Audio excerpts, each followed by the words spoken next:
There's a quiet story running underneath every headline about strikes and blockades and burning tankers in the Gulf right now, and it's arguably one of the most important developments of this entire conflict, even though it barely gets mentioned in most of the coverage. It's the story of how a country that's been fighting for its own survival against Russia for more than 4 years just handed the United States military a set of tools that are now actively protecting American troops from the exact same weapon that's been killing them in the Middle East. And the wildest part of this story isn't even the technology itself. It's how long it took Washington to actually accept the offer. Here's the setup, because you need the full sequence to understand just how significant this shift actually is. Back in August of last year, at a closed-door meeting in the White House, the Ukrainian president personally offered the American administration access to battle-tested technology for shooting down Iranian-made Shahed drones, the same cheap, GPS-guided kamikaze munitions that Russia has been launching at Ukrainian cities by the hundreds every single night for years. Ukrainian officials didn't just make a verbal offer either. They walked into that meeting with an actual presentation, a map of the Middle East, and a warning that now reads like it was ripped straight out of a crystal ball. The presentation said, in plain language, that Iran was actively improving its Shahed drone design, and it laid out a concept for building what Ukrainian officials called drone combat hubs, essentially forward operating bases equipped with radar, detection systems, and interceptor drones stationed in Turkey, Jordan, and the Persian Gulf states, specifically to protect American troops and facilities from exactly the kind of attack that was coming. And the American response to that offer, at the time, was basically nothing. According to officials familiar with what happened in that room, the administration told its own team to look into it, and then nothing happened for months. When reporting eventually surfaced about the offer being ignored, the president himself addressed it directly in an interview, saying that the United States didn't need Ukraine's help countering Iranian drones because, in his words, America already knows more about drones than anybody else and already has the best drones in the world. That's a confident claim. It's also, based on everything that's happened since, one of the more consequential misjudgments of this entire conflict, because within weeks of that statement, Iranian Shahed drones had already been linked to the deaths of 7 American service members, and the number of drone strikes hitting American positions across the Gulf turned out to be far higher than anyone in Washington had planned for. Stick around, because we're going to walk through exactly what Ukraine's technology actually does, how it ended up getting adopted anyway once the reality on the ground forced a reversal, what it's protecting right now across multiple American bases in the region, and why Iran, despite having thousands of these drones still in its arsenal, genuinely doesn't have a good answer to what's now standing between its Shaheds and their targets. If you're getting value out of this kind of breakdown, drop a like on the video. It genuinely helps get this in front of more people trying to understand the actual mechanics behind this war instead of just the surface level headlines. And if you haven't subscribed yet, now's a good time, because this story keeps evolving fast. Let's talk about why Ukraine, of all countries, ended up being the one holding the answer to an Iranian weapon in the first place. Iran has been supplying Russia with Shahed 136 drones throughout nearly the entire war in Ukraine, and Russia has used them relentlessly, sometimes launching hundreds of them at Ukrainian cities in a single night. That means Ukraine has spent years fighting the exact same weapon Iran is now using against American forces and Gulf partners, just under a different flag and against a different set of targets. Out of pure necessity, because Ukraine never had enough Patriot batteries or other high-end Western air defense systems to intercept every single one of those drones, Ukrainian engineers and defense companies built something cheaper, faster to produce, and specifically tuned to beat a Shahed at its own game. A Shahed costs somewhere between $20,000 and $35,000, depending on the variant. GPS-guided, flies autonomously toward a fixed set of coordinates and detonates on impact. It's not sophisticated. Its entire value proposition is being cheap and plentiful enough to overwhelm expensive air defense systems through sheer volume. Ukraine's answer to that problem was to build interceptors that are just as cheap, if not cheaper, so that the economics of the fight actually favor the defender instead of the attacker for the first time.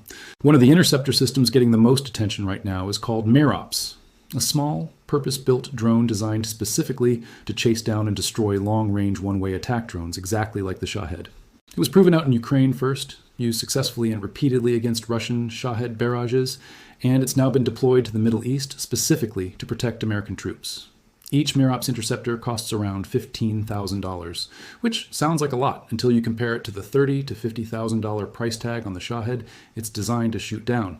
That's already a favorable cost ratio for the defender, but with larger production orders, officials involved in the program say the price could realistically drop to somewhere between $3,000 and $5,000 per unit. Think about what that actually means operationally. Instead of using a single Patriot interceptor worth several $1 million to shoot down a drone that costs a few tens of thousands, you're now using a $5,000 drone to shoot down a $30,000 drone. That inversion of the cost equation is exactly the kind of shift that makes a sustained drone campaign economically unsustainable for the attacker instead of the defender, which is the entire point.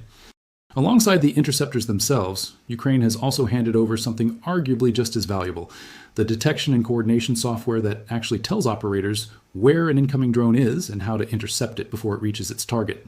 It's called SkyMap, a system the Ukrainian military has used extensively to detect incoming drones, including Shahed specifically, and coordinate the interception effort across multiple units in real time. After a base in Saudi Arabia sustained a series of Iranian drone attacks that damaged equipment and killed an American service member, the United States began deploying SkyMap at that exact location, with Ukrainian specialists brought in to personally train American troops on how to operate it. That's a remarkable image if you actually sit with it for a second. Ukrainian soldiers, people who have spent years defending their own cities from this exact threat, standing on an American airbase in the Persian Gulf, teaching American troops how to use software built out of their own survival experience. And this wasn't a one-base, one-time deployment either. As Iranian retaliatory drone strikes continued hitting critical infrastructure around the Persian Gulf, Ukrainian officials sent multiple teams of technical specialists into the region specifically to help counter the threat.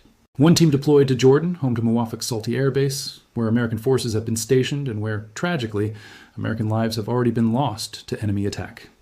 That deployment followed a direct request from the United States, according to Ukrainian officials, a clear signal that the earlier dismissal of Kiev's offer had been replaced by active, urgent cooperation once the scale of the actual threat became impossible to ignore.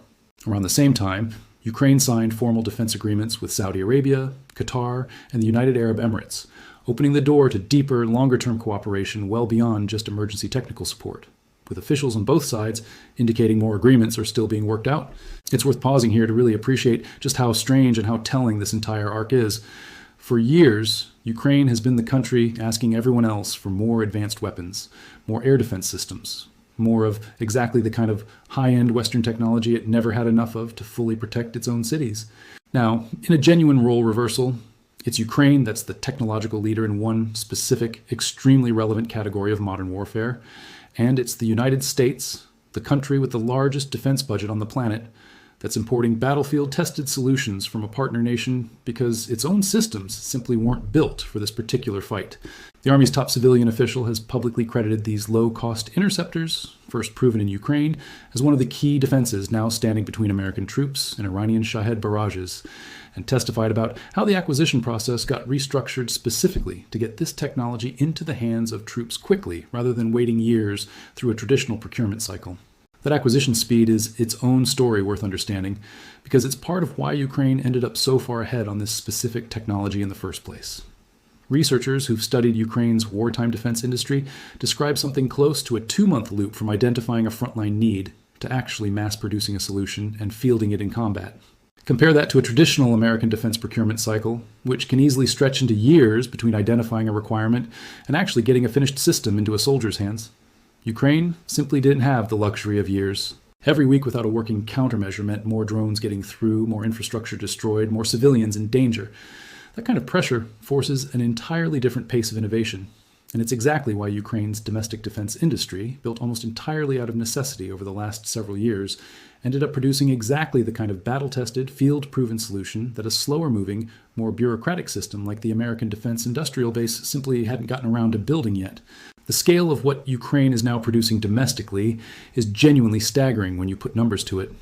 Ukraine is on track to manufacture around 7 million military drones this year alone, up from 4 million just the year before, scaling that production almost entirely through private sector competition, with numerous domestic companies competing directly for contracts from the government and from individual military brigades. Foreign investment has poured into that ecosystem too, with American companies directly funding Ukrainian drone manufacturers and the U.S. Development Finance Corporation, the government's own international investment arm, putting tens of millions of dollars directly into Ukrainian companies building exactly the kind of GPS-independent navigation and demining technology that could prove useful well beyond the current fight against Shaheds.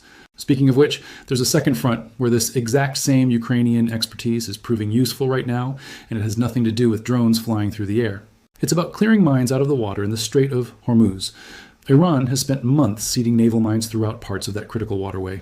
And the American Navy, by its own admission, has let its specialized minesweeping capability atrophy significantly over the last 2 decades, while resources went toward other priorities. That's left the United States leaning heavily on a relatively small number of littoral combat ships equipped with unmanned surface and underwater vehicles to try to locate and clear those mines, a process officials have warned could take up to 6 months even without active combat interfering. Ukraine, out of necessity again, has become one of the most advanced countries on the planet at exactly this kind of unmanned maritime demining, using its own experience clearing mines from the Black Sea to build systems like the TLK-150, an underwater drone that uses artificial intelligence to navigate and identify its position without relying on GPS at all.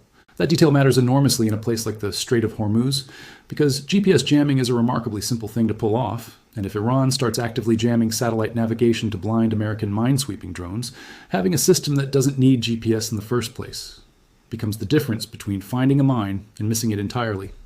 But the path to actually getting that technology deployed involved months of unnecessary delay, 7 American lives lost to a threat that Ukraine had already spent years learning how to defeat, and a public dismissal from the highest levels of the American government that turned out to be badly mistaken. One Ukrainian official, reflecting on how the original offer was received back in August, put it about as plainly as it gets, saying they figured it was simply a case of Ukraine's president being seen as too much of a self-promoter for the offer to be taken seriously on its own merits.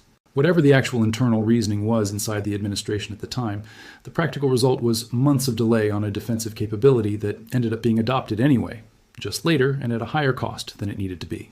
It's also worth being honest about the limits of what this technology can actually accomplish, because even the most effective interceptor system in the world doesn't make Iran's drone threat disappear entirely. Iran is still believed to hold a stockpile numbering in the thousands of Shahed-type drones, and it's continued launching them at targets across the Gulf throughout this conflict, hitting infrastructure in Saudi Arabia, Bahrain, Qatar, and the United Arab Emirates, along with American military positions directly.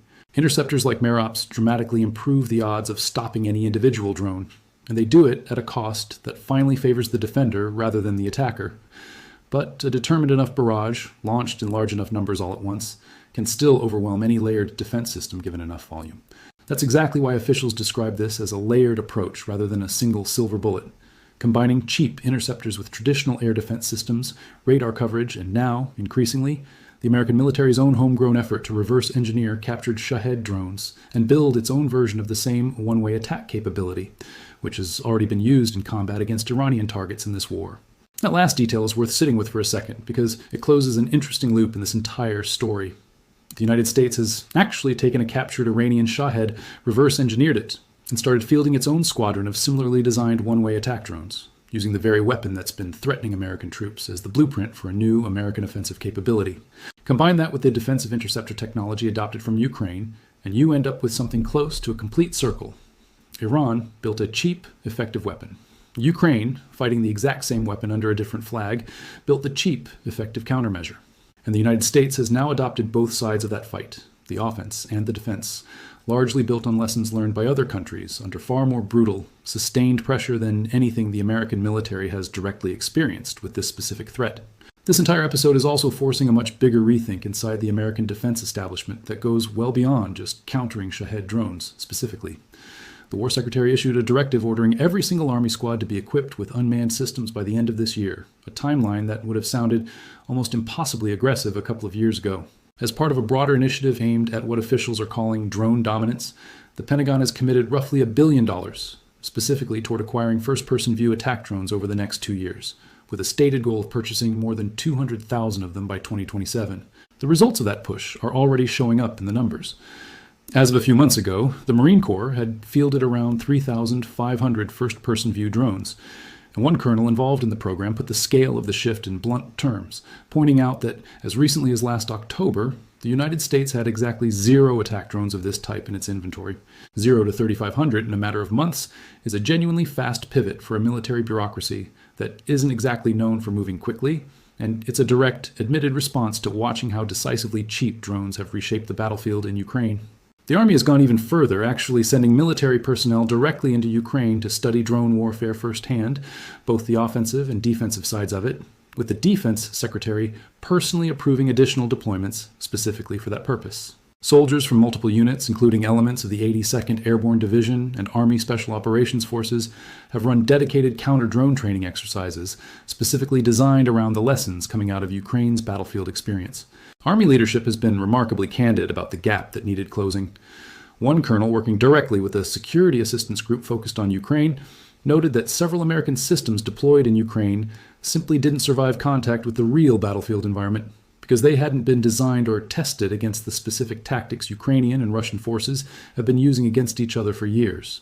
That's not a small admission. That's a senior officer publicly acknowledging that American equipment, built with all the resources of the largest defense budget in the world, still fell short against lessons that Ukraine had already learned the hard way. And it's not just about drones flying overhead either. The broader shift Ukraine has forced onto modern military thinking extends into how vehicles and formations operate on the ground entirely.